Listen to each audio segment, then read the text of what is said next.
Hi everyone, this is Tatiana Kozorovitsky. In this video, I would like to explain you how to sew a shrug. I am taking a ready pattern that has already been cut out and glued together. Let me remind you that there are 0.5-inch seam allowances along all the main cutting lines of the pattern. I'm using capron mesh as fabric. This mesh is normally used for stitching embroidery because it stretches only in one direction widthwise and not lengthwise. This is not the veiling that is used for petticoat or bridal veil fabrication. This mesh doesn't tear because it is much stronger than the veiling.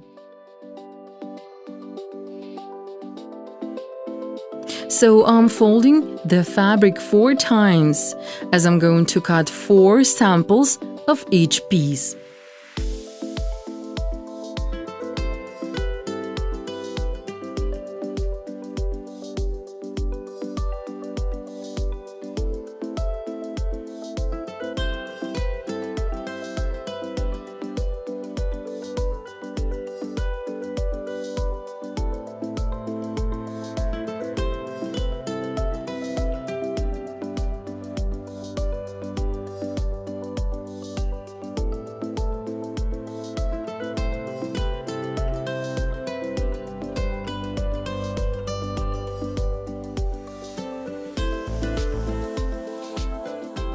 I try to spread the pattern on the fabric efficiently and then I secure it with a couple of pins.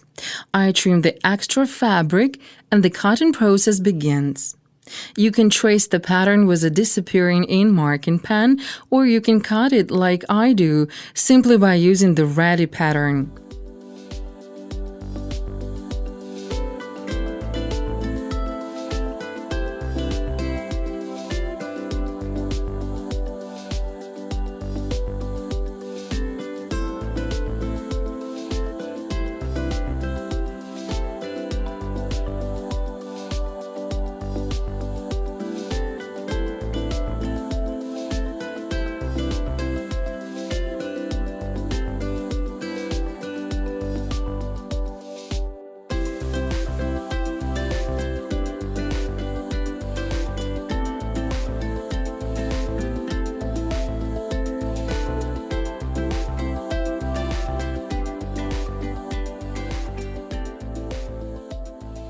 Now of the 3 pieces, neither the front nor the back or the sleeve have a crease.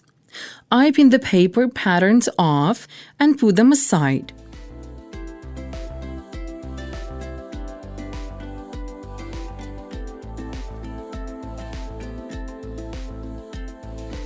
The cutting is now finished.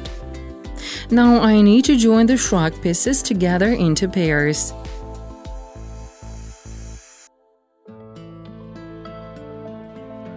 I'm joining along the top of the back, along the middle seam in the middle of the back, and along the bottom of the piece. The seam allowance is the standard 0.5-inch one.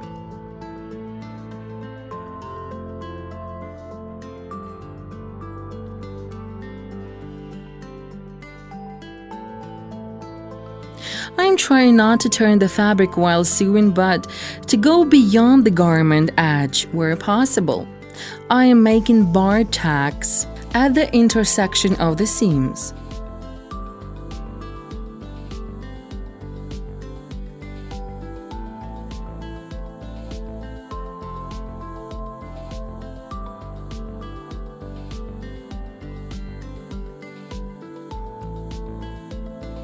If the fabric gets far too stretched under the stitch, I put some paper underneath and pull the sewing slightly with the right hand.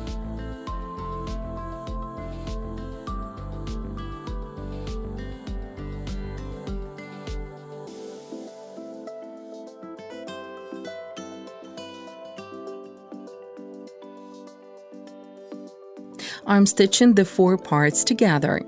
I'm seaming the 4 parts together along the shoulder cut and align the center of the front, leaving armholes and the side seam unclosed.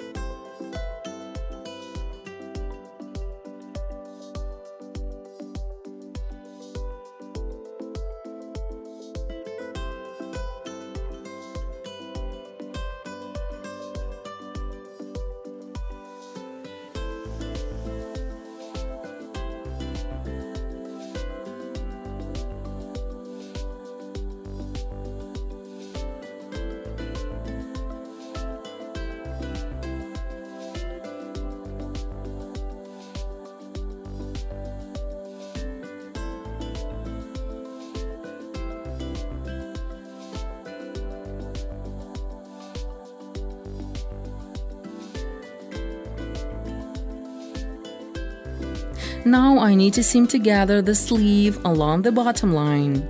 This is the rare case when I must turn the fabric around the needle.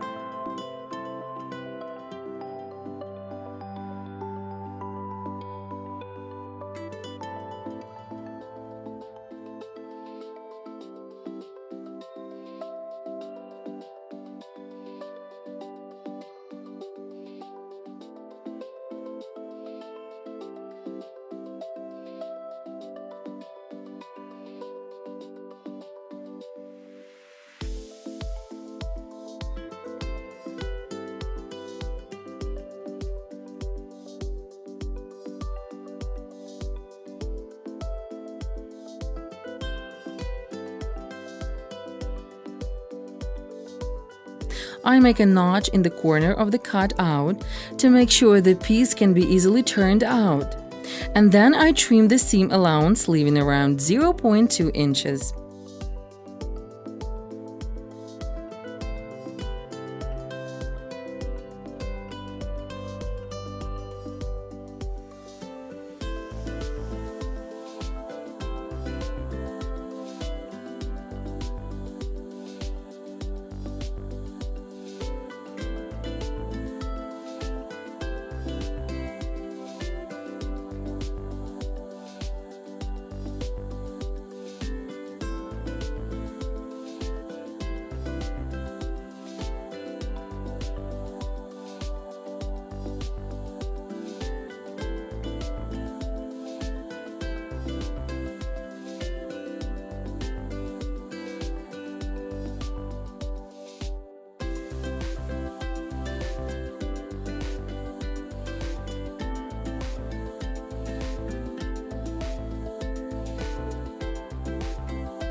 I also trim the allowance of the forepart. I have decided to use a clean finish seam at this rounded spot because it will make it easier to turn it out and press open. You could make a clean finish seam along all the cut edges of the stitch segments. It would then be much easier to turn the piece out and press open all details. The further handling or the kind of lace or ribbons you are going to use for decoration is the deciding factor. If a very accurate even edge is needed, then I sew the seam for a pipe-light edge along all the stitched cut edges. I think it best to make this clean finish seam only align the center of the forepart where it is rounded. I am trimming the seam allowances on the back.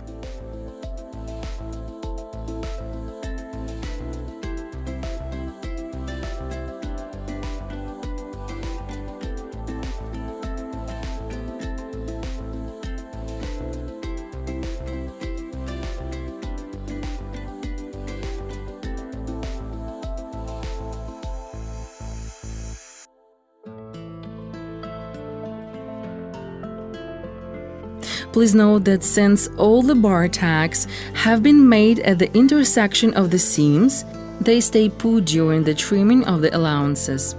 And then I'm turning out all the seamed pieces, most carefully in the corners, and press open.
A shrug like this could be sewn from any fabric, organza, chiffon, or you could also use various nettings. You could also use opaque fabric. It all depends on the design and the desired result. Silk ribbons, Richelieu ribbons, or welting can also be used for decoration.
I am taking some decorative lace.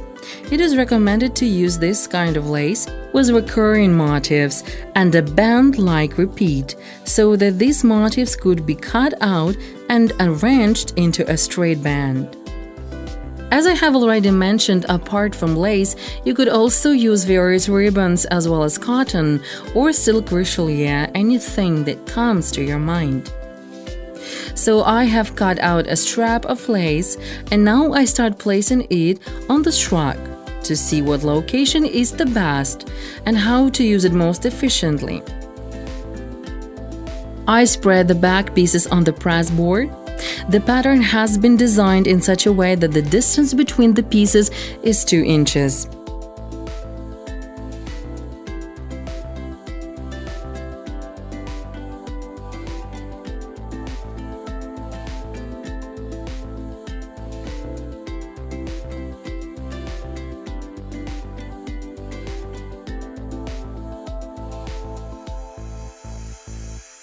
The cutout lace strap is going to be used for connecting purposes and for a finished look at the same time. I am placing the strap where needed and securing it with pins. Now I am trimming the extra.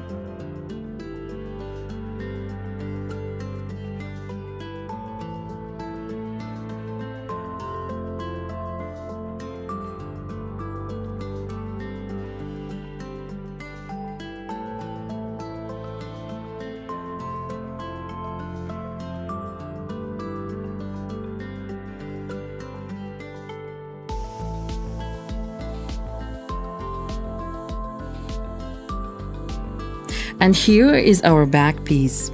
I have cut out an identical lace strap and am now placing it simultaneously to the shoulder seam and the cutout.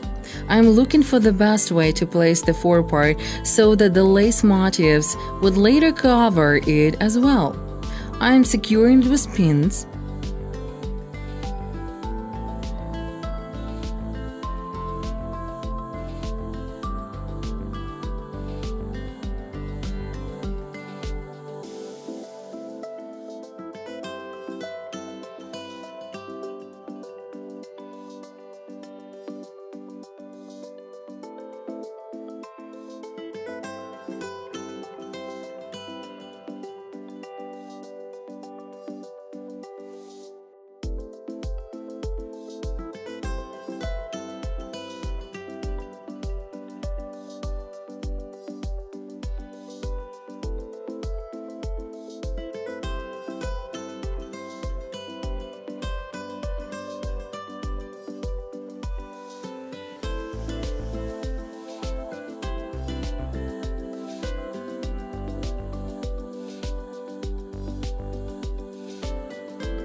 here is our semi-finished back piece now. Now I'm checking the way the 4 parts should be placed and the way I will arrange the middle of the front piece.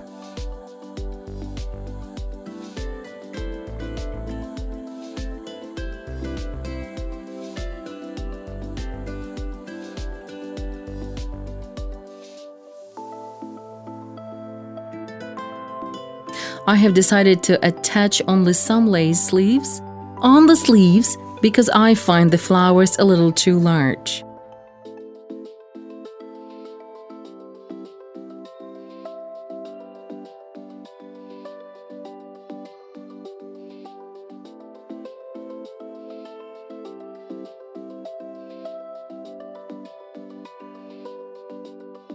But I do want to place some lace flowers along the center of the front piece.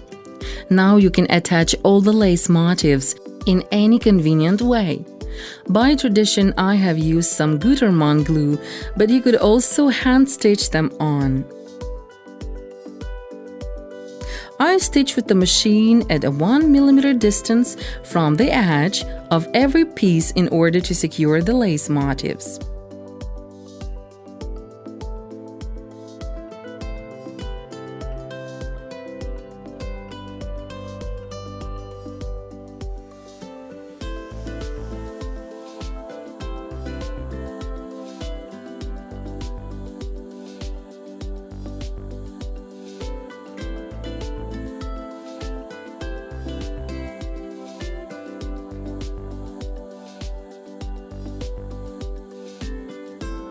Now the lace is very tightly attached and you cannot see the stitch from the front at all.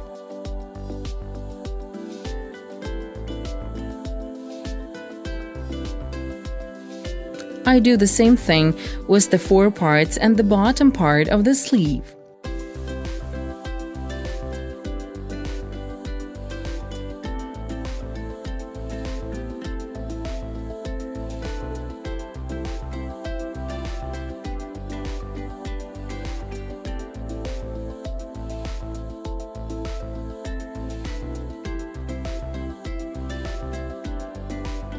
Now it's time to place together the pieces of the back and front and join them along the side cuts. I am placing the pieces face to face, superimposing the side cuts.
I'm bending the lace so that there is a 2-inch distance between the pieces.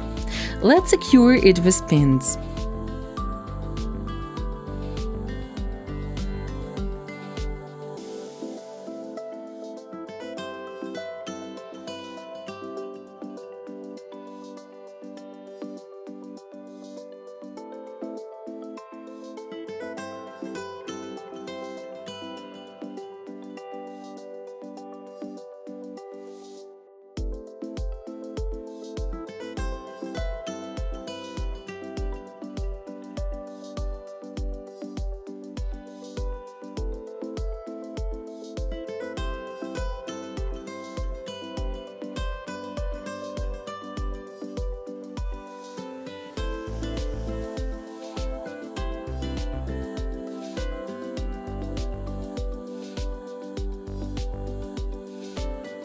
At this stage, you can already make a fit test and check how smoothly the shoulder seams fit on the mannequin or on your client.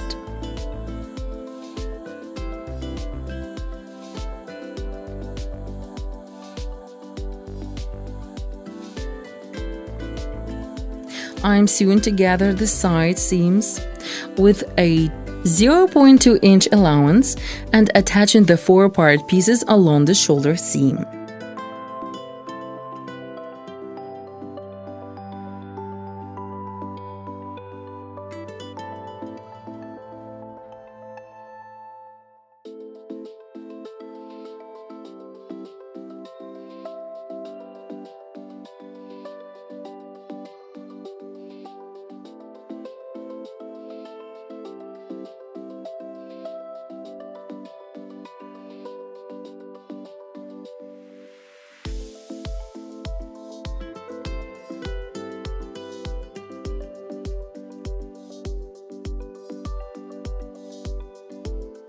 I'm gluing on the floating lace with Gutermann fabric glue.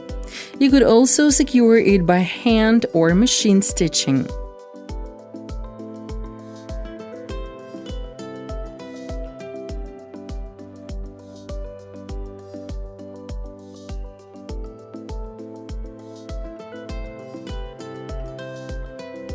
Now I'm sewing the sleeves.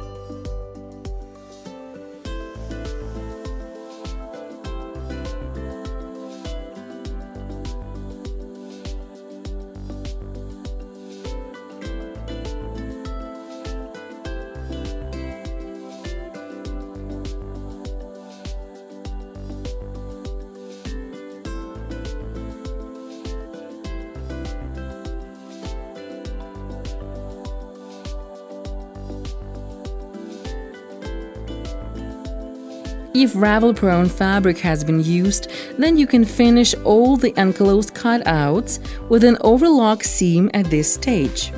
As for me, I have trimmed all allowances up to 0.2, 0.3 inches and pressed open the side seams and the seams of the sleeve.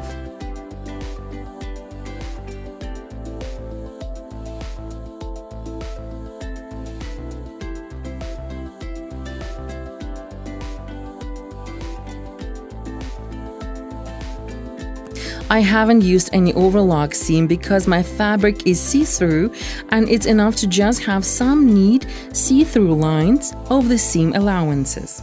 And now I'm fitting the sleeve into the armhole. I won't describe this process in detail because there are plenty of special manuals on this topic. Besides, the choice of a technique also depends on the fabric you are using.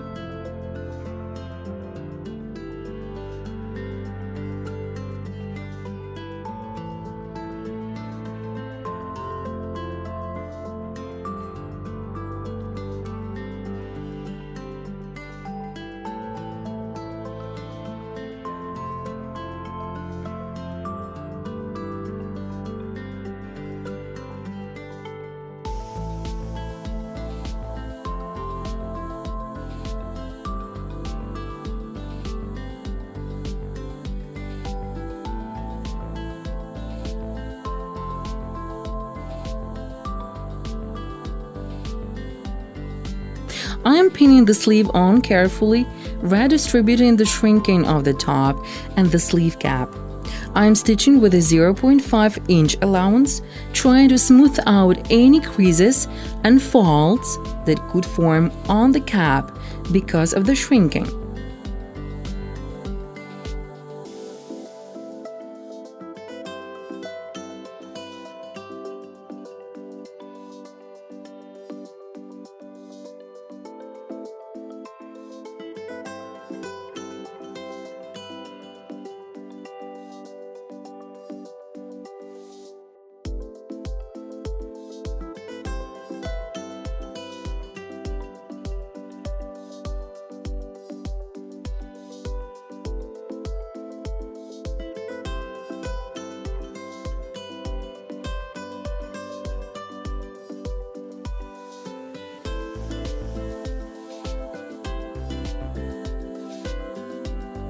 Now the pins should be removed. I am making the second machine stitch along the whole armhole for additional securing.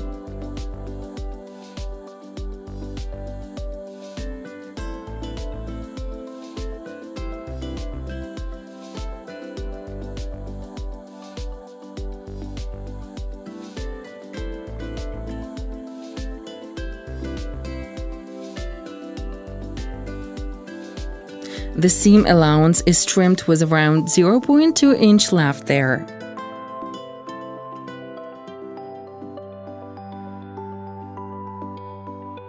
What a marvelous shrug it is! Really quick and simple to make. Thanks to the lace insets, you can easily adjust the size, and there is also a very wide range of materials that could be used to create such a small pretty bolero. This tutorial is now over. I thank you for your attention. You were learning with Tatiana Kozorovitsky.